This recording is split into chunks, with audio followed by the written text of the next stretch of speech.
اللهم صل وسلم وبارك على سيدنا محمد وعلى اله وصحبه وسلم في الاولين وفي الاخرين وفي الملأ الاعلى الى يوم الدين. وصلى عليه يا ربنا في كل وقت وحين.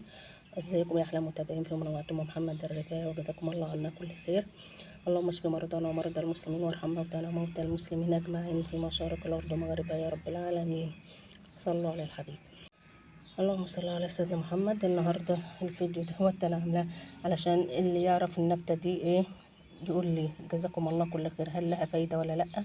لانها طالعه في وسط الفلفل اهيت، وطالعه بكسره.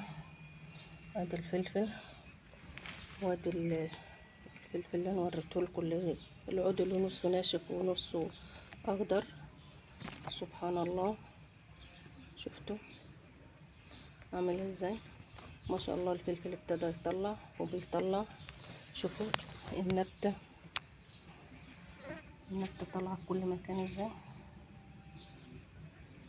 اهو. مش عارفه ايه النبته دي، اللي يعرف يقول لي جزاكم الله كل خير. اللهم صل وسلم وبارك على سيدنا محمد. وشوفوا طالعه في وسط البقدونس برضو، هنا مزروع بقدونس. طلع النبته برضو بكتره هيت. حتى زرعت الملوخيه طلعت فيها، زرعنا جرجير طلعت فيها. مش عارفه ايه النبته ديت، اللي يعرف هل هي مفيده ولا لا، ولا الحها وارميها ولا ايه، مش عارفه. دي مش شكل طماطم ولا شكل اي حاجه. اللي يعرف جزاكم الله كل خير يفيدني. نشوف برضو، اللهم صل على سيدنا محمد. شوفوا طلع هيت فين برضو، طلع في كل مكان. حتى زرعنا، كنا هنا زرع ملوخيه طلعت اهيت برضو، ورحنا جايين عاملاها بالفاس.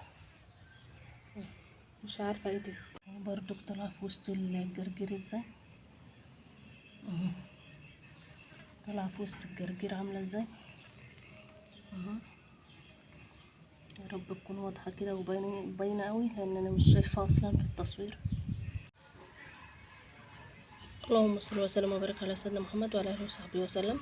شوفوا دي النبته دي كمان، مش عارفه في نباتات غريبه كده بتطلع في قلب الزرع. ودي اهي، دي مش عارفه ايه برضك. ودي يا ريت الحد اللي يعرف النباتات ديت ودي يقول لي، ولا اخلعها ولا ايه، ولا اعمل ايه فيها، مش عارفه. الله يصلح حالكم يا رب. اللهم صل على سيدنا محمد. شفتوا ما شاء الله عفوا الصباره اللي انا نقلتها ورا كبرت، وما شاء الله مطلعه كم واحده حواليها.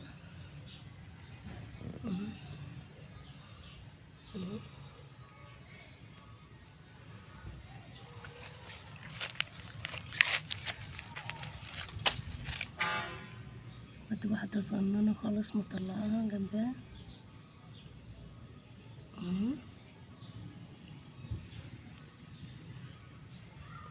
شوفوا ما شاء الله، الله اكبر. الصبار هو اللي واخد وضعه قدام في الجنينه اللي قدامه، في الجنينه اللي ورا ما شاء الله. لكن ازاي النبته دي شفتوا طالعه في كل حته، في كل حته. حتى بعد ما عملناها برضه طالعه في كل حته. مش عارفه ايه دي، اللي يعرف جزاكم الله كل خير يا رب يعرفني ايه دي.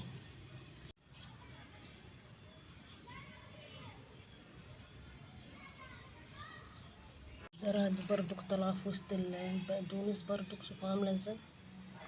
مش عارفه ايه النباتات دي.